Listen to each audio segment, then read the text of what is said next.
The relentless rain was a living thing, a percussive drumming on the thin roof of Sharon Williams's life.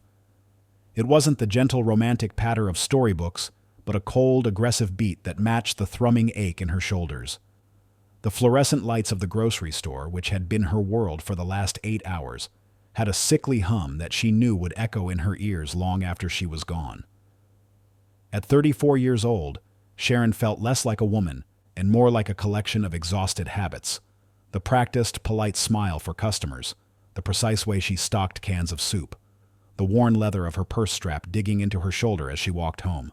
Her worn-down sneakers splashed through puddles that reflected the garish glow of streetlights. Every splash was a small, cold reminder of her reality. A reality of bills with bright red, past-due stamps, of a mother's cough that sounded softer with each passing month, and of a law degree that existed only in the form of a faded, untouched notebook at the bottom of a drawer. That dream, once so vibrant and full of fire, had not died. It had simply been set aside, placed on a high shelf in a room she no longer had time to enter. The hospital bills, the expensive medications, the quiet, determined hope in her mother's eyes had been an entire world, and Sharon had stepped into it without a moment's hesitation. She would do it again 1,000 times over. But the cost was a silent, bone-deep weariness that had become a part of her soul. Her mind was a ledger of tasks for the next day. Call the pharmacy about the prescription refill. Check if Mrs. Henderson at the bank will give her another extension. Maybe she could pick up an extra shift, even if it meant her muscles would protest with a new level of agony. She had just turned the corner onto Maple Avenue, her gaze fixed on the steam rising from the hot pavement, when the mundane world shattered. A small figure, impossibly small and frail in the downpour, darted into the street. The child was perhaps 6 or 7, a tiny, frightened whirlwind of flailing limbs and rain-plastered hair. Sharon's breath caught in her throat. Her mind, so used to calculating odds and balancing ledgers, went blank. The only thing that existed in that moment was the piercing white glare of a truck's headlights growing larger with terrifying speed and the horrific shriek of its brakes. The sound was not of a vehicle slowing, but of metal protesting an impossible command of rubber screaming against wet asphalt. The child did not see it. She was looking at a puddle or a dropped toy, a child's distraction in a world full of adult consequences. For a heartbeat, time stood still. Sharon was not a hero. She was a woman who worked a checkout counter, who worried about rent, who carried the weight of her family on her shoulders. She had no training, no heroic impulse beyond the quiet daily acts of sacrifice she performed for her mother. But in that frozen moment, she did not think. Her feet moved on their own, dropping the grocery bag she had been clutching. A jar of jam shattered and a box of cereal spilled its contents onto the blacktop, a cascade of ruin that was a mere footnote to the larger, more urgent catastrophe. She lunged forward, not towards safety, but towards the very real, very present danger. The water splashed high around her ankles, soaking the last dry patch of her jeans. She moved with a speed she did not know. She possessed a primal force overriding all logical thought. Her arms wrapped around the small, trembling body, her hands gripping the child's small shoulders, just as the truck skidded to a stop, its monstrous grill a mere 2 feet from where they had been standing. The smell of burning rubber filled the air, acrid and sharp. They tumbled to the side into a shallow pool of muddy water that had gathered near the curb. The cold shock of the fall took her breath away, but her arms remained a vice holding the child close. The little girl clung to her, a tiny anchor in a storm of chaos, her small fingers digging into Sharon's wet uniform. A raw, guttural sob escaped the child's throat, a sound of sheer terror and relief. Sharon's own heart was a frantic drumbeat against her ribs, so loud she could barely hear the blaring horn from the stopped truck. She held the girl tight, whispering words that were meant to be calm, but came out as a shaky exhale. "It's all right. You're safe now. I've got you." The words were for the child, but they were also for herself, a way to anchor her own reality in a world that had just tipped on its axis. The crowd gathered quickly, drawn by the sound of the skidding tires and the shocked silence that followed. Umbrellas sprouted like a bizarre field of mushroom shoes splashed in the puddles. Sharon saw a young mother approach with a blanket wrapping it around both of them. An elderly woman knelt beside them, her face creased with concern. People offered help, a call to 911, a place to sit. They were good people, Sharon realized. People who saw a child in danger, and a woman who had acted to save her.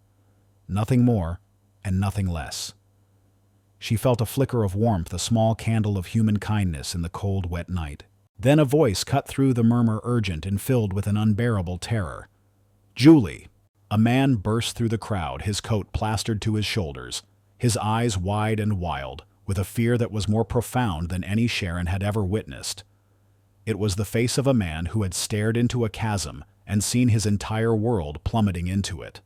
Logan Whitmore, a name that would mean nothing to her for a few more hours, held his daughter so tightly that his arms ached. Julie's damp hair stuck to his cheek as she buried herself against him, her sobs finally releasing the dam of fear. His mind was a tangled knot of sharp, unbearable thoughts. I almost lost her.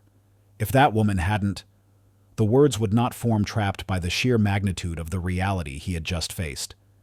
He looked at Sharon, standing drenched with water dripping from her sleeves, her face pale but her eyes steady. His throat locked. "She saved me. Daddy." Julie's small voice trembled as she whispered the words, a testament of love and gratitude. "The nice lady saved me." Logan's eyes, the color of a stormy sea, met Sharon's. In that moment, she saw the raw, unadulterated gratitude there mixed with the terror of a father who had nearly lost everything. The elderly woman who had first approached placed a gentle hand on his shoulder. "This young woman is a hero," she said, her voice firm with conviction. She didn't hesitate for a second. Sharon stood slowly, the cold mud squishing beneath her sneakers. She could see that Logan wanted to speak, wanted to find the right words to express what he was feeling. But she also saw how he needed to focus entirely on his daughter right now. "She's safe," Sharon said quietly, her voice steady, despite the adrenaline still coursing through her veins. "That's all that matters." Before Logan could respond, before the crowd could gather closer, Sharon had already begun to step back. The blanket slipped from her shoulders as she moved. She bent down, picking up the few groceries that hadn't been completely ruined, a small practical act of defiance against the chaos. "Wait," Logan called out, his voice catching thick with emotion. "Please, I need to..." But Sharon was already walking away, her figure disappearing into the thick curtain of rain. She had done what needed to be done. A child was safe back in her father's arms, and that was enough. The thanks she needed wasn't in words or money. It was in the sound of Julie's relieved sobs, and the sight of them holding each other tight, two people who had almost been separated by a cruel twist of fate, now reunited by a simple act of courage. Logan stood in the rain, clutching his daughter, watching the woman who had saved their lives walk away. The elderly woman beside him shook her head in a quiet, awe-filled reverence. "Angels walk among us," she murmured, her voice a soft, gentle whisper. "Some people are just put here to help." As the crowd dispersed, Logan stood rooted to the spot, his gaze fixed on the direction Sharon had gone. He could not shake the image of her, a woman who had stepped into a storm to save his daughter, and then vanished into the very same storm, asking for nothing. That night, the storm rattled the windows of his sprawling, silent study. With Julie finally asleep upstairs, exhausted from the day's trauma, he opened his laptop. His hands, usually so deft at navigating the complex world of corporate finance, moved with a different kind of purpose. He was not looking for data or market trends. He was looking for a ghost. He pulled threads together with a practiced ease that came from years of being a man who knew how to find things. Names surfaced and were discarded. Finally, a name appeared linked to a recent incident report from the police, a report he had requested and now devoured with a hunger he had not felt since Emily's passing. Sharon Williams, age 34, grocery store clerk. A stranger who for one crucial moment had become the most important person in his world. He leaned back in his chair, restless, the image of her walking away still vivid. It was a kind of debt, a profound, unpayable debt that had nothing to do with money. It was the debt of a life given back, a debt that would not leave him alone until it was paid. From Julie's room, a tiny, muffled voice on a video call broke the silence. Margaret's face, his late wife's mother, glowed on the tablet screen. Her tone was warm and concerned. "Grandma, a lady saved me today," Julie said, her eyes still bright despite the lingering traces of fear. "She pulled me away before the truck could hit me." Margaret was quiet for a moment. Then her voice filled with a genuine, heartfelt emotion that was as rare as it was powerful. "Then your daddy must find a way to thank her properly. People like that, they're rare and precious." Logan lingered in the hallway, listening, a new question forming in his chest. It was a question that he knew would not leave him alone, not until he found a way to honor not just the life Sharon had saved, but the woman herself. By morning, he understood what he had to do. He would find her. He owed her more than thanks. He owed her a chance to let him express what her courage had meant. The morning after the storm, Logan Whitmore's world felt both strangely empty and painfully full. His home, a sprawling mansion of glass and polished wood, perched on a hill overlooking the city, was a monument to his success and a mausoleum to his grief. The silence in its halls, once merely an absence of noise, now felt heavy, a physical weight pressing on his chest. It was the same silence that had settled in when his wife Emily had died 2 years ago. Her laughter had been the soul of this house, and without it the house was just a beautiful cold structure. The day was an infuriating blur of meetings and phone calls. His company, Whitmore Global Ventures, was a titan in the tech industry, and every hour of his life was meticulously planned and accounted for. Yet as his executives droned on about quarterly projections and market dominance, Logan's mind was elsewhere, replaying the scene in the rain. He saw the headlights, the terrified look on his daughter's face, and the flash of a woman's dark jacket as she lunged forward. The image was a scar on his memory, a constant reminder of how close he had come to losing everything. His executive assistant, Michael, a sharp-witted man with a perpetual air of skepticism, noticed his boss's unusual distraction. "Sir, are you well?" he asked, his voice low and cautious. "You seem preoccupied." Logan ran a hand over his face. "I'm fine, Michael, just a difficult evening." But he wasn't fine. The night before, after hours of searching, he had found her name: Sharon Williams, a grocery clerk. The simplicity of it was jarring. He was a man who negotiated multi-billion-dollar deals, who controlled a network of information that spanned the globe. Yet finding this one woman had felt like a quest of monumental proportions. He had the name, but he felt he knew nothing about her. The police report gave him a name and a basic address, but it offered no insight into the woman who had acted so selflessly, and then vanished. He felt a profound sense of failure, not for his inability to find her, but for his inability to understand her. He had offered money, the universal currency of his world, and she had simply walked away. That was a transaction he did not know how to process. That afternoon, he called Michael into his office again. The request was unorthodox, even for Logan. "I need you to find everything you can on a Sharon Williams. Age 34, lives on the west side. I want to know about her family, her history, everything." Michael's brow furrowed. "Sir, if this is a personal matter, I can handle it. But is this about the incident with Julie?" "Yes," Logan said, his voice clipped. "And it is a personal matter. The most personal." Michael, a professional to his core, simply nodded and left, but Logan could feel his quiet judgment. In the world of business, there was no room for sentiment. A favor was a negotiation. An act of kindness was a leverage. Sharon's refusal of his offer had shattered his understanding of how the world worked.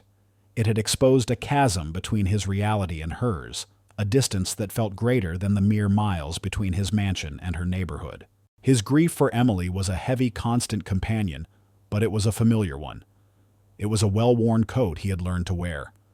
Sharon's act of kindness was a shock to his system, a cold slap of reality.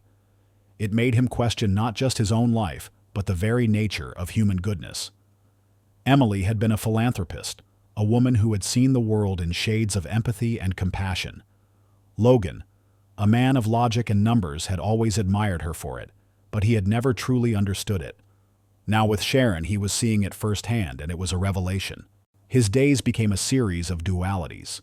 He would sit in boardrooms discussing mergers and acquisitions, while his mind replayed the sound of screeching tires. He would listen to his lawyers debate the nuances of corporate law, while he wondered about Sharon's law school dreams. The more he learned about her, the more he felt an overwhelming sense of responsibility. He learned about her mother's illness, the medical bills that had forced her to drop out of school, the quiet, persistent struggle that defined her life. The information was stark, a bullet-point list of sacrifices. It was a life built not on grand gestures, but on small daily acts of perseverance. The ghost of Emily seemed to hover over him, a silent observer. He remembered her endless discussions about the foundation she wanted to start, a place for at-risk youth, a beacon of hope she called the Lightkeepers. He had always supported her financially, but his heart had never been in it. Now he felt a strange, almost spiritual connection to her vision. It was as if Sharon's quiet heroism had unlocked a part of him that had been dormant for years. It was no longer about paying a debt. It was about honoring a legacy. His rival in the company, Julian Croft, a man with a charming smile and a ruthless ambition, took advantage of Logan's distraction. Julian began to sow seeds of doubt among the other executives, questioning Logan's leadership and his focus on personal matters. "Our stock price is our priority, not some feel-good charity case," Julian would say, his voice dripping with condescension. Logan ignored him, but the tension was a palpable presence in the office. He knew that Julian's words were a calculated attack, a way to chip away at his authority. But Logan did not care. His priorities had shifted. The numbers on a balance sheet meant nothing compared to the laughter of his daughter. Late one evening, as the city lights twinkled below his office, Michael walked in with a plain manila folder. The report on Sharon Williams was a few pages long, detailing her mother's illness, the hospital where she was being treated, and the grocery store where she worked. There was no scandal, no blemish, nothing to exploit. Just a quiet, ordinary life lived with an extraordinary amount of grace. Logan stared at the report, the stark facts a painful contrast to the grand, dramatic life he lived. He saw the path she had walked, a path of sacrifice and hard work, and he felt a profound sense of shame. He, a man with everything, had offered her money, the very thing that had forced her to abandon her dreams. He had tried to buy her heroism to make it fit into his transactional world. He made a decision then and there. He would not approach her with money again. He would not offer her a handout. He would offer her something more, something that was a testament to her courage and a tribute to the woman she was. He would offer her a partnership, a way to reclaim her dream while honoring her commitment to her family. He thought of Emily, her endless empathy, her quiet strength. He thought of Sharon, a stranger who embodied all of those qualities. He realized that the two women were connected by more than just a single act of courage. They were connected by a shared spirit, a belief in the power of hope and the importance of helping those who had no voice. The hunt was over. Logan had found her. But the real journey, the journey to bridge the gap between their two worlds, was just beginning. He knew it would be a long and difficult road filled with doubt, suspicion, and the ghosts of the past. But for the first time in a long time, he felt a flicker of hope, a small light in the darkness that had consumed his life. He would not just pay his debt, he would change his world, and in doing so, he hoped he would change hers as well. The supermarket was a world of its own, a meticulously ordered universe of primary colors and branded promises. Sharon navigated it with the practiced ease of a seasoned sailor, her uniform apron tied neatly at her waist. The rhythmic beeping of her scanner, the low rumble of shopping carts, the endless stream of faces, all had become the background music of her life. She was a ghost, moving through her own existence, a woman whose dreams had been boxed up and put away, replaced by the mundane realities of inventory and customer service. Her days were long, her nights short, and every spare moment was a quiet battle against the exhaustion that was her constant companion. Her thoughts were a tangled knot of worry. The doctor had called again about her mother's new medication, a costly prescription that was a fresh assault on her already strained finances. She had spent the morning trying to figure out a new budget, a desperate puzzle with no solution. She felt the weight of it all, a crushing pressure that made her shoulders ache and her smile feel like a mask. She was in the middle of a transaction, ringing up a carton of eggs and a loaf of bread for an elderly woman, when she felt a shift in the air. It was a subtle thing, a change in the quiet hum of the store. She glanced up, her professional smile already in place, and her breath caught in her throat. Standing at the end of her lane was a man who seemed entirely out of place. He was tall, dressed in a suit that looked both expensive and effortlessly tailored, a stark contrast to the faded discount signs and crowded shelves. His face was drawn from a night without sleep, and his eyes, a familiar shade of stormy gray, were fixed on her. It was him, the man from the storm, the father of the little girl she had saved. Sharon felt a tremor of unease run through her. She had made a point of disappearing, of slipping back into her life unnoticed. She had done what was right, and that was the end of it. The idea of a reward, of a grand gesture of thanks, felt foreign and deeply uncomfortable. She finished the transaction with a mumbled goodbye, her hands trembling slightly as she counted out the change. Logan walked toward her with measured steps, a plain manila envelope in his hand. He stopped in front of her, the two of them a world apart, separated by a thin checkout counter. He held out the envelope, his voice steady, but quiet, an echo of the command he had given to his assistant. "It's just a way to say thank you." Sharon glanced at the envelope, then back at him. She did not take it. Her hands, calloused from years of hard work, remained on the counter. She wiped one hand slowly on her apron, a small, deliberate act, and lifted her chin. "I don't need that," she said softly, but with an iron will. "Yesterday wasn't about money." Logan blinked, caught completely off guard. He had expected polite acceptance, a quiet gratitude that he could assuage with a check. He had not expected this. Gratitude and a new unwelcome feeling, guilt, mingled in his eyes.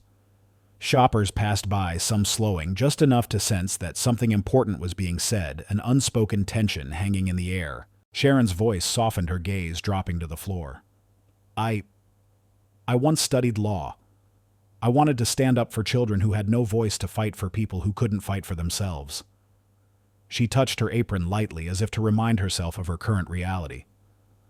"When my mom got sick, I left school to care for her. That's why I'm here now." She let her hand fall, a gesture of surrender to a life she had not planned. "It isn't the path I chose, but I do what I can." Logan lowered the envelope, his gaze fixed on her. He saw not a defeated woman, but a person of immense principle and quiet strength. The stark facts from Michael's report suddenly had a face, a voice, a soul. He swallowed hard, then spoke quietly, his voice rough with emotion. "I should have thanked you yesterday. Properly. But I couldn't find the words. I still can't." Her eyes met his, steady and calm. She saw his grief, the burden he carried as a father and a widower. In that moment, she was not a store clerk, and he was not a billionaire. They were two human beings connected by a single, terrifying moment and a shared understanding of loss. "Just make sure your little girl never feels alone," she said, her voice a gentle command. "That's all the thanks I need." Silence stretched between them, a fragile new space in the bustling supermarket. The clatter of carts, the murmur of shoppers all returned, but in that small space, something had shifted. Logan had expected a polite transaction. What he found instead was a glimpse into a woman's soul, a soul that was burdened by circumstance but unbowed by it. He had expected to buy his peace. She had given it to him for free, with a simple, profound statement that was more valuable than any sum he could have offered. He finally tucked the envelope back into his jacket, his voice low with a new kind of humility. "I understand. It wasn't much, but it was honest." Sharon gave a small nod and returned to her work, her hands lining up cans of soup with a meticulous precision. Yet the weight of the exchange lingered in the air, a phantom presence that followed her even after Logan had stepped away. That evening, Logan sat in his study, the city lights, below a silent, glittering tableau. The rain had stopped, and the air was still and cool. Julie was asleep upstairs, her breathing a soft, comforting rhythm. He opened his laptop, his hands moving with the familiar, practiced ease of a man who could find anything. He searched her name again, but this time he looked for a different kind of information. He found it. Sharon Williams, 34, grocery store clerk. Once enrolled in law school, withdrew after her mother's illness. No records, no blemishes, just a woman whose path had been reshaped by circumstance. He leaned back, staring at the screen, replaying her words in his mind. The way she had refused the envelope, the way she had asked for nothing but love for his daughter. A thought, fragile but insistent, began to form a seed of an idea that had been planted in the storm and was now beginning to take root. Maybe there was a way to honor both her lost dream and his daughter's healing. It was a complex, beautiful, and dangerous idea, but it was enough to keep him awake long into the night, staring at the screen, a new purpose burning in his chest. The next morning, Logan's office felt different. The air, usually thick with the scent of coffee and quiet ambition, now hummed with a different kind of energy. He had spent the night poring over old files and new possibilities, his mind a whirlwind of ideas that had nothing to do with market shares or corporate acquisitions. He was no longer a man reacting to a crisis. He was a man with a purpose, a quiet, burning resolve to do something more meaningful than just make money. He called his late wife's personal foundation the Emily Whitmore Foundation for Child Advocacy. It had been largely dormant since her death, a tribute to her memory, but lacking the fire and passion she had once given it. He spoke with the foundation's director, a man who had been a close friend of Emily's. The director listened quietly as Logan laid out his new vision: a community center, a safe haven for children who had no voice, a place for reading, mentoring, and support. He called it the Lightkeepers Project, a name that had come to him in the quiet hours of the night. The director, a man who had seen Logan as a cold, distant figure for years, was taken aback. Logan, this is exactly the kind of thing Emily dreamed of. But what's changed? Why now? Logan hesitated. How could he explain? How could he put into words the profound shift that had occurred in his soul? He had stared into the face of a stranger who had saved his daughter, and in that act, he had seen the ghost of his wife's passion, a flame he had thought was extinguished forever. A woman, he said simply, a remarkable woman who reminded me of what truly matters. The director, sensing the depth of his emotion, did not press him for details. He simply agreed to release the necessary funds and resources, giving Logan his full support. Later that day, Logan called Sharon. The phone rang 3 times before she answered, her voice tired but clear. She was on her break. She said, her surroundings a symphony of distant cash register beeps and the hum of a soda machine. "It's Logan Whitmore," he said, his voice softer than she had ever heard it. "I'm sorry to call you at work. I wanted to talk to you about something important." Sharon's heart pounded in her chest. She had hoped that their encounter was a one-time event, a brief moment of drama that would fade back into the background of her life. The thought of stepping back into his world, a world of unimaginable wealth and privilege, filled her with a profound sense of dread. "I don't know what you want to talk about," she said, her voice a little too sharp. "I already told you I don't need anything." "It's not about what you need," he replied, his voice calm and reassuring. "It's about what you deserve. I was thinking about what you said, about wanting to help kids who don't have a voice. I want to help you do that, not with a handout, but with a partnership." He laid out the plan for the Lightkeepers Project, explaining the foundation's resources and the potential for a new, meaningful endeavor. He spoke with a quiet passion that was a stark contrast to the cold, distant man she had met in the rain. Sharon listened, her mind reeling. This was not the offer she had expected. This was not a transaction. This was a glimpse into a life she had long ago given up on. A life where her mind, her passion, her empathy could be a force for good. But the offer, however well-intentioned, also came with a heavy price. The world of Logan Whitmore was a world of cameras, of media attention, of public scrutiny. A world where a simple grocery clerk could easily become a symbol, a pawn in a larger game. "I can't," she said finally, the word a small broken thing. "I appreciate the offer, but I can't. I can't leave my job. My mom, she needs me, and I won't be a symbol. No cameras, no speeches. My life is private." Logan's voice was firm. "I understand. I promise. This would be your work, your vision. No cameras, no speeches. I'll provide the resources, but you'll set the rules. You'll be in charge." He paused, his voice softening. "This isn't just for Julie. This is for all the Julies in the world. The ones who are lost, scared, and alone.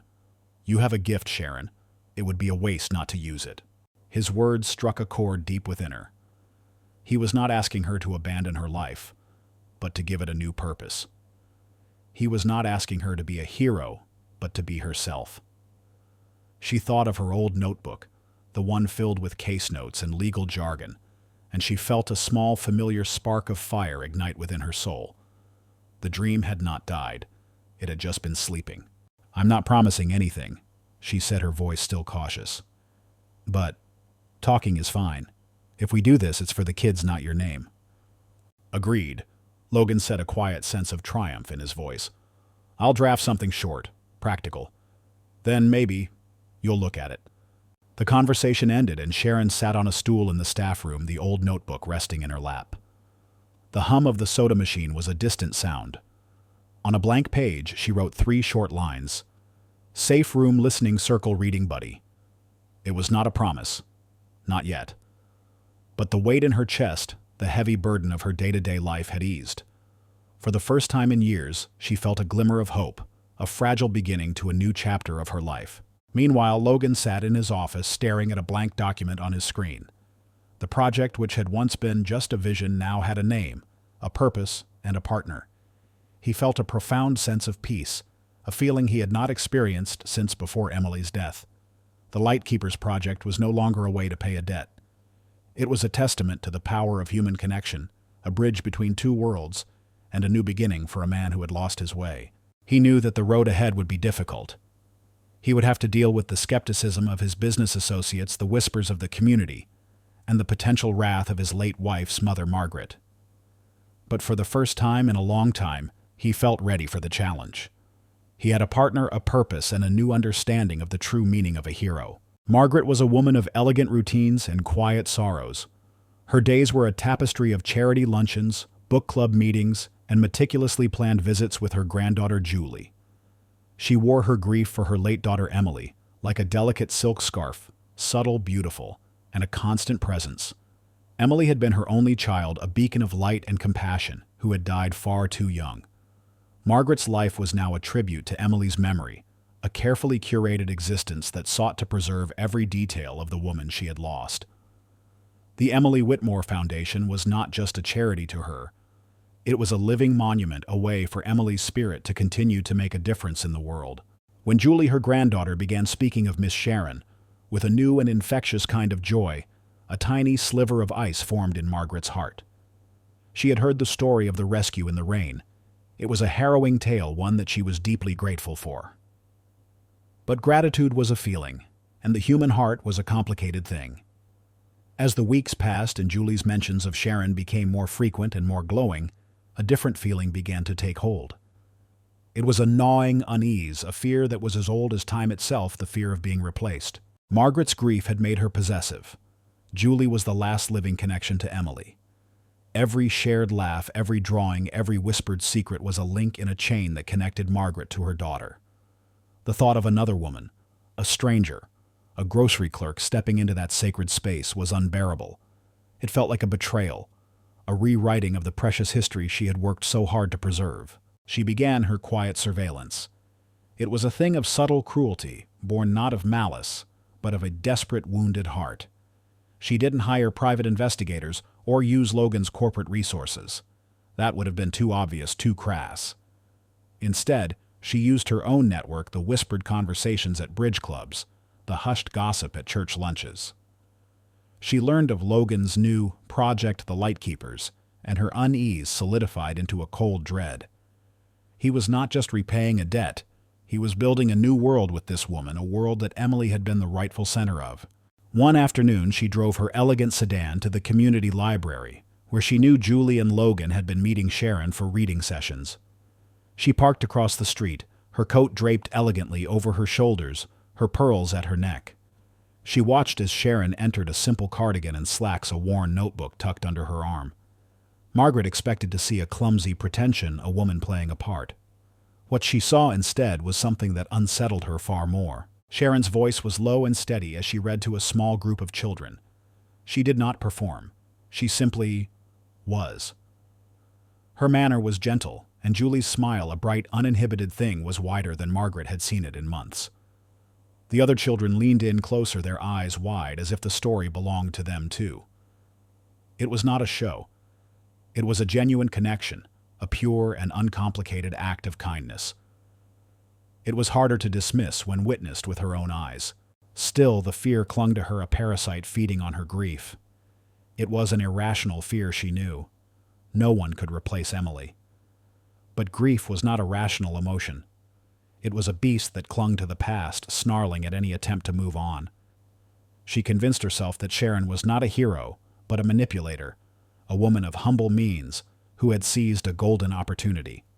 Her quiet dignity was a clever ruse. Her kind heart was a calculated move. She was a threat. The more Margaret watched, the more her fear twisted into a quiet, cold fury. She saw Logan's easy conversations with Sharon, the way he would linger after a reading session, the way his shoulders seemed less burdened in Sharon's presence. She felt Emily's memory being rewritten, her legacy being usurped. She had lost her daughter, and now she was losing her son-in-law and her granddaughter to a stranger. It was a grief within a grief, a wound that deepened with every passing day. She decided that she could not let it continue. She had to act. She would not confront Sharon in public, that would be undignified. She would not accuse Logan directly, that would only push him away. Instead, she would go to the source of the problem. Margaret went to see Logan's rival, Julian Croft. Julian was a man she had known for years, a man who had always admired her and respected her opinion. She spoke to him in hushed tones, her voice a brittle whisper laced with the pain of her grief. She spoke of Logan's distraction, his new project, and his unseemly alliance with a woman of humble means. She painted a picture of a man losing his focus, a company losing its direction, and a family being torn apart. She never mentioned her own feelings, of course. She spoke of business, of legacy, of Emily's memory. She used his own ambition against him, a subtle manipulation that was a masterpiece of passive aggression. Julian, seeing an opportunity, listened with a glint in his eye. He had been looking for a way to undermine Logan's authority, to prove that he was no longer fit to lead. Margaret, a woman of immense influence in the city's old money circles, had just handed him the perfect weapon. He would use the Lightkeepers project as a public spectacle, a way to expose Logan's softness and his misplaced priorities. Margaret left Julian's office feeling a cold sense of triumph. She had set the wheels in motion. The public scrutiny, the media attention, the inevitable scandal, it would all force Logan to choose. He would have to abandon the project, and with it, he would have to abandon Sharon. Margaret believed she was protecting her family. She was protecting Emily's memory. She was doing what she had to do. She had won the battle, but she was entirely unaware that she was about to start a war. The Lightkeepers project officially launched, not with a bang, but with the quiet, determined hum of a well-oiled machine. Logan had secured a spacious sunlit room at a local community center, a space that was once a forgotten storage closet, but had been transformed into a beacon of hope. The walls were painted a cheerful yellow, and the floor was lined with soft rugs and colorful beanbags. There were shelves filled with books, a small art corner with crayons and paper, and a large table where children could gather to read and talk. Sharon, in her simple cardigan and slacks, was the heart of the operation. She had a way with children that was both gentle and firm, a quiet authority that drew them in and made them feel safe. She didn't just read to them, she listened. She heard the unspoken stories in their eyes, the anxieties that they carried in their small bodies, and the quiet dreams that they were too afraid to voice. For her, this was more than a job. It was a homecoming, a return to the purpose she had long ago abandoned. Her old law notebook, once filled with grocery lists, was now filled with notes on her sessions with the children, her observations on their progress, and her ideas for new programs. Logan, meanwhile, was the project's quiet guardian. He would often slip in unnoticed, standing at the back of the room pretending to scroll through his phone, while his eyes never left Sharon. He would watch as she knelt on the floor, her voice a soft, warm melody as she read to a circle of attentive children. He saw a power in her that was entirely different from the kind he was used to. It was not the power of wealth or influence, but the power of presence, of quiet strength, and of unwavering empathy. But the peace was a fragile thing. The project and the unconventional partnership that powered it had not gone unnoticed. The whispers had begun insidious and subtle at first, like a quiet rustling of leaves in a forest. Logan's business associates, especially his rival Julian Croft, saw the project not as a noble endeavor but as a foolish distraction, a sign of his vulnerability. Julian began his public campaign with a series of pointed articles in business journals. He would praise the idea of philanthropy, but then subtly question the wisdom of a CEO who was spending so much time and money on a pet project with an unqualified partner. He would speak of corporate responsibility, but his words were laced with a venomous undertone, a clear message that Logan's focus had shifted from profit to passion, a dangerous mix in the cutthroat world of finance. The rumors found their way into the larger community. People seeing Logan Whitmore, a pillar of society, and Sharon Williams, a humble grocery clerk, began to speculate. The stories varied from a secret affair to an elaborate public relations stunt. For Sharon, the whispers were a constant humming anxiety. She would feel the stares at the grocery store, the hushed tones of her co-workers, the uncomfortable questions that were thinly veiled gossip.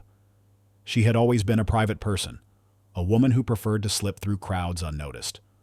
Now she felt exposed, a specimen under a microscope, her life picked apart and scrutinized by strangers who knew nothing of her struggles, her sacrifices, or her dreams. One evening, after a particularly difficult day, Sharon and Logan met at the community center. The children had gone home, but the warmth of their laughter still lingered in the air. Sharon sat on a beanbag chair, her hands folded in her lap, her shoulders hunched with a weariness that had nothing to do with her work. "I can't do this, Logan," she said, her voice a tired whisper. "The whispers, the rumors, it's too much. I can't live my life in the public eye. I'm not built for it." Logan sat across from her, his face a mask of concern. "I know," he said softly. "I know this is difficult. But you have to understand people in my world. They are transactional. They don't understand an act of pure kindness. They see an agenda where there is none." "But what about the kids?" she asked, her voice breaking. "What happens when they start to see me as a project or a pawn? I don't want them to feel like they're just a part of a story. I want them to know they're real." Logan reached out and placed a gentle hand on her arm. "That's why you are so important, Sharon. You're the one who makes this real. You're the one who gives them the one thing they don't have: a voice. My money can build a room, but your heart fills it with light. Don't let them take that away from you." He spoke with a passion she had never seen in him, a quiet, burning intensity that was a revelation. In that moment she saw not Logan Whitmore, the billionaire CEO, but Logan, the grieving father, the man who had been given a second chance at hope. She saw his trust in her, a profound and unwavering belief that was more valuable than all the money in his vast empire. His words were a lifeline, a solid anchor in a stormy sea of doubt. She took a deep breath, the weariness in her shoulders still present, but the weight in her heart had lifted. "I'm not a hero," she said, her voice firm. "I'm just a woman who wants to help." "And that," Logan said, a faint smile touching his lips, "is the very definition of a hero." Their bond, which had begun in a moment of pure, unadulterated chaos, was now being forged in the quiet fire of shared struggle. They were a team united not by love or by romance, but by a shared purpose and a deep, abiding respect for one another. The whispers would continue, the rumors would spread, and Julian would continue his campaign. But in the quiet sanctuary of the community center, surrounded by the laughter of children and the gentle hum of hope, Sharon and Logan knew that they were on the right path. The annual Lightkeepers Festival was a cherished tradition in the city, a community event that had grown from a small neighborhood gathering into a grand spectacle. This year it carried an extra weight. It was the first festival since Emily Whitmore's death, a public tribute to her memory and her enduring legacy. The park was a canvas of lights, with strings of golden bulbs stretched across the trees like vines and colorful booths lining the walkways. The air was filled with the scents of kettle corn and the music of fiddles and drums. Lanterns, each with a small slip of paper for a prayer or a memory, waited in neat rows for the evening's release. Sharon, who had always preferred to be a ghost in a crowd, had only agreed to come because of Julie's endless begging. "Miss Sharon, please." Julie had pleaded, her eyes wide and full of hope. The lanterns looked like stars in the sky. "I want to see them with you." Sharon had hesitated, knowing the public scrutiny that awaited her, but she could not say no to the child.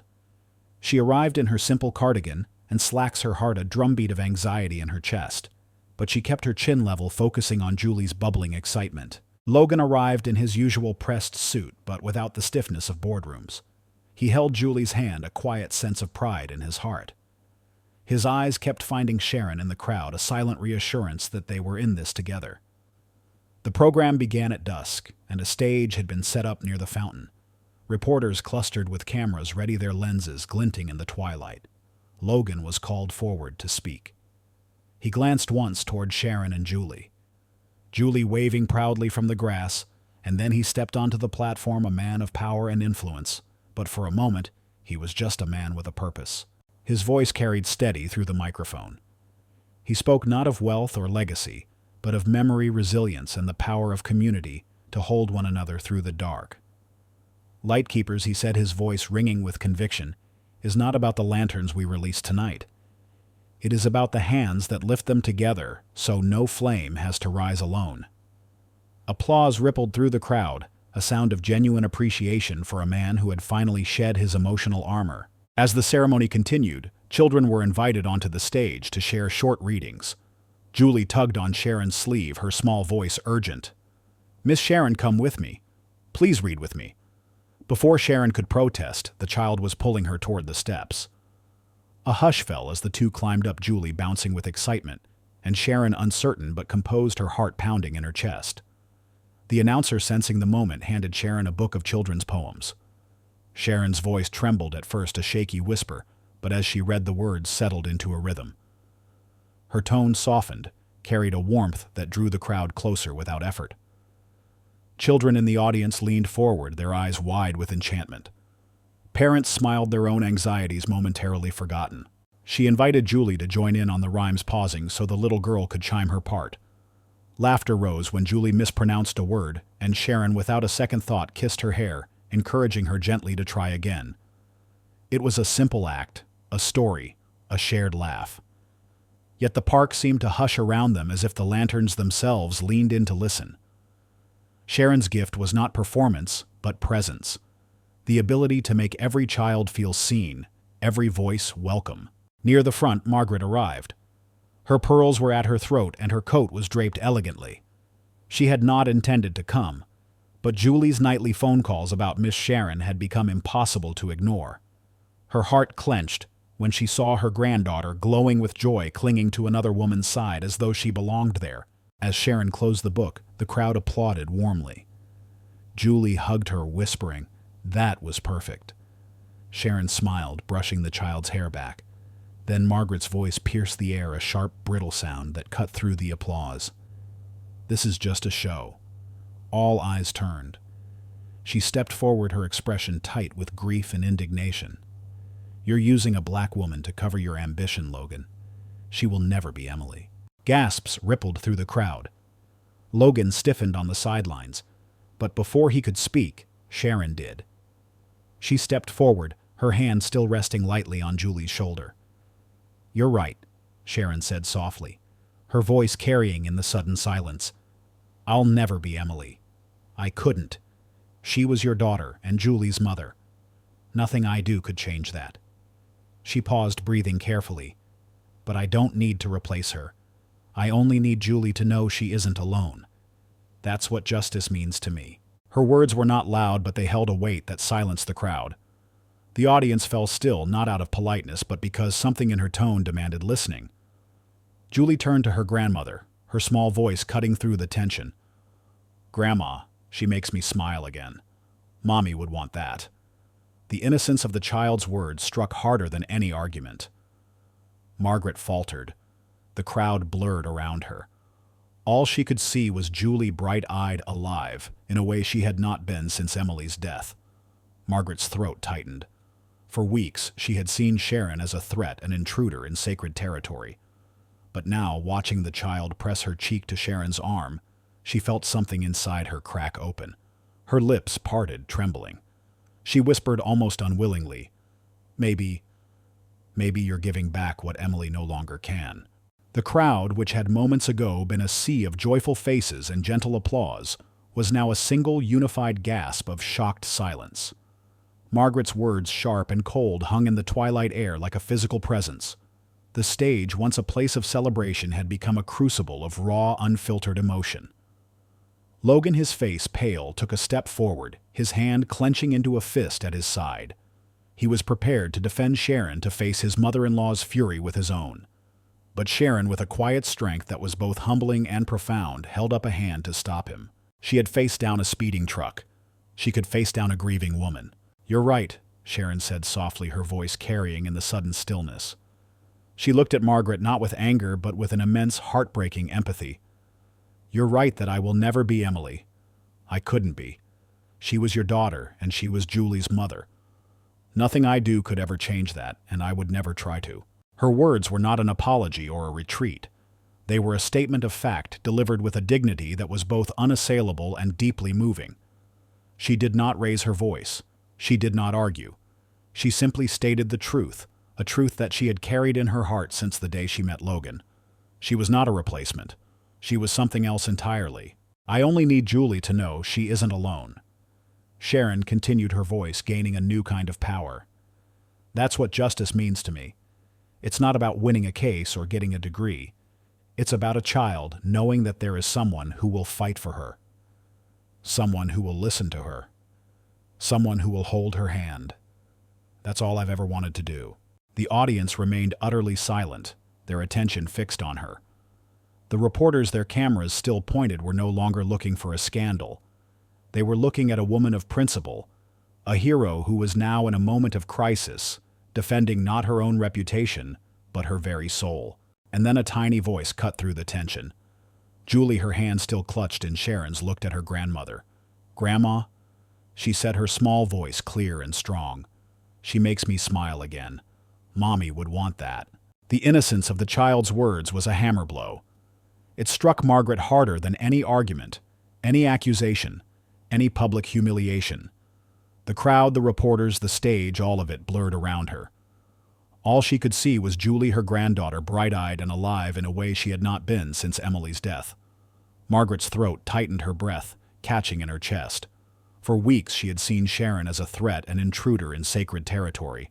But now, watching the child press her cheek to Sharon's arm, she felt something inside her crack open. Her lips parted, trembling, and she whispered almost unwillingly, Maybe you're giving back what Emily no longer can." The moment, so raw and so real, was too profound for a public stage. The announcer, a seasoned professional, sensed this and guided the program back to the lantern release. The crowd, a mix of relief and awe, began lighting the small candles inside their paper lanterns. People began carrying them to the fountain, their faces a mix of emotions. Logan moved to Sharon's side, his hand brushing Julie's shoulder. For a moment they stood together. 3 figures framed by the rising glow of 100 tiny flames. The tension of the past weeks did not vanish, but in that moment he glimpsed something beyond conflict, something like hope. Margaret lingered behind, her face unreadable, but her eyes moist with unshed tears. When Julie called out, "Grandma, come help me let one go," she found herself walking forward. Julie placed the lantern between them, her small hands guiding Margaret's trembling fingers. Together they lifted it, the paper lantern rising into the night, carrying with it grief, love, and the fragile beginnings of understanding. For the first time since Emily's passing, Margaret did not feel entirely alone in her mourning. And for Sharon, standing still in the glow of the lantern light, it was the first time she dared believe her place in Julie's life was more than temporary. The conflict was not over, but a profound and important turning point had been reached. The morning after the festival, a strange and profound silence hung over the city. It wasn't a silence of absence, but a quiet that followed a storm. The air was clear, and the world seemed to have recalibrated itself. For Logan, the previous night's confrontation had been a terrifying maelstrom, but he had emerged from it with a sense of clarity he hadn't felt in years. The public spectacle, the raw emotional outpouring from Margaret and Sharon's quiet, powerful defense, had stripped away the layers of pretense and grief that had defined his life since Emily's passing. He had stood on that stage a man of power and had been forced to confront his own vulnerability. He had witnessed a different kind of strength, a kind that couldn't be measured in currency or influence, but in dignity and grace. Sharon, meanwhile, had returned to her small apartment with a new sense of peace. The exhaustion that had been her constant companion was still present, but it was no longer a crushing weight. The whispers from the crowd, the public scrutiny, it all felt distant now. She had spoken her truth, and in doing so, she had freed herself. She had shown the world, and more importantly herself, that her value was not determined by her social status or her bank account. She was a woman of principle, and that was a wealth that no one could take from her. The first few days after the festival were a quiet period of introspection for all 3 of them. Logan made no grand gestures. He simply called Sharon to thank her, his voice filled with a quiet humility that was a testament to his profound respect for her. He did not talk about the project or about the future. He just spoke of his gratitude, a simple human thank you that meant more to her than any check ever could. Margaret, too, was in a state of quiet contemplation. The emotional dam she had built around her grief had broken on that stage, and she was now faced with the raw, chaotic flow of her true feelings. She replayed Sharon's words in her mind. "I don't need to replace her. I only need Julie to know she isn't alone." The words, so simple and so true, were a balm to her wounded soul. She had been so focused on protecting Emily's memory that she had failed to see what was most important: Julie's happiness. For the first time, she saw Sharon not as a threat, but as a lifeline, a person who had come into their lives to give back what Emily no longer could. One afternoon, a few weeks later, Margaret drove to the community center. She didn't call ahead. She simply walked, in her face a mask of dignified purpose. Sharon was reading to a small group of children, her voice a warm, gentle melody. Margaret stood at the back of the room, her presence a quiet, almost imperceptible shadow. She watched as Sharon knelt on the floor, her hands gesturing as she told the story, her eyes filled with a love and a passion that was as pure as it was undeniable. She watched Julie, her granddaughter, sit in Sharon's lap, her face a portrait of uninhibited joy. Margaret waited until the session was over and the children had gone home. She approached Sharon, her hands trembling slightly. "I owe you an apology," she said, her voice a brittle whisper. "What I said on that stage, it was cruel. I was blinded by my grief." Sharon looked at her, her eyes filled with a gentle understanding.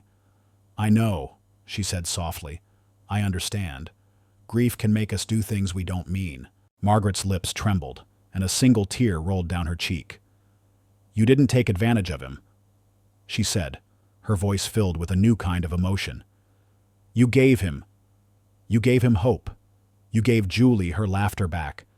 And for that, I will be forever grateful." She did not ask for a public apology, a grand reconciliation. She simply offered a quiet, heartfelt thank you, a small olive branch of peace. Sharon, in her infinite empathy, accepted it with a simple nod and a gentle smile. The tension was not completely gone, but a new understanding had been forged. The Lightkeepers project, once a point of contention, now became a symbol of their reconciliation.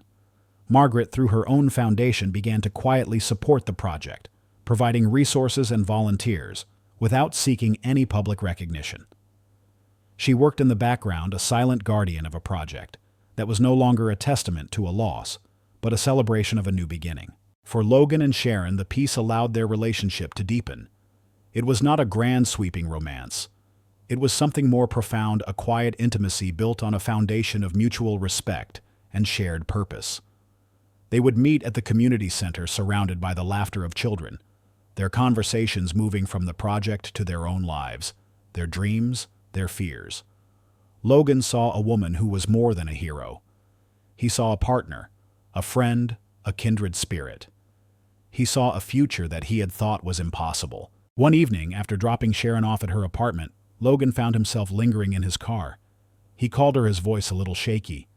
"Sharon," he said, "what you did for me, for Julie, it wasn't just a physical act of courage, it was an act of grace. You saved us from a life of loneliness, and for that there is no way to repay you." Sharon, on the other end of the line, was silent for a moment.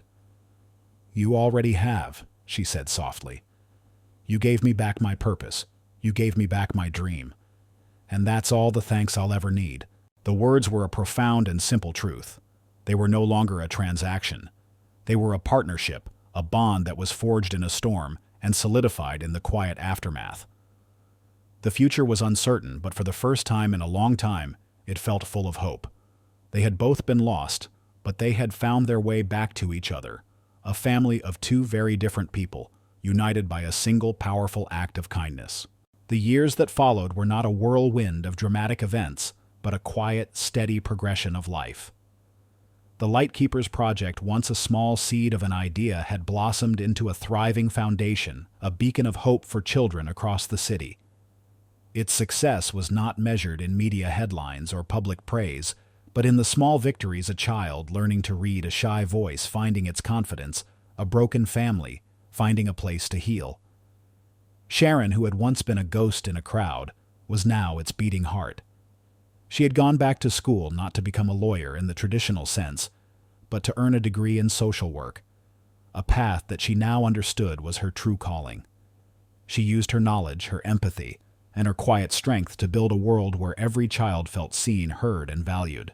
Her mother, with the stability of a new life and the best medical care available, had recovered. Her cough, once a sound of quiet despair, was now a distant memory. Sharon could now look at her mother's face and see not the shadow of illness, but the bright light of a future she had fought so hard to secure. The weight on her shoulders, once a crushing burden of responsibility, had lifted, replaced by a deep and abiding sense of purpose. Logan, too, had found a new kind of peace. The world of corporate finance, once his entire universe, had become secondary to the world he was building with Sharon. He was no longer just a billionaire CEO. He was a father, a philanthropist, and a partner.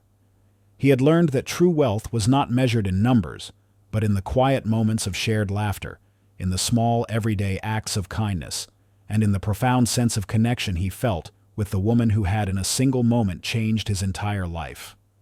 The ghost of Emily, once a haunting presence in his life, had not vanished. She had simply become a part of their story, a gentle memory that was honored not with grief, but with the quiet, steady work of building a better world for her daughter. Their family was not a conventional one.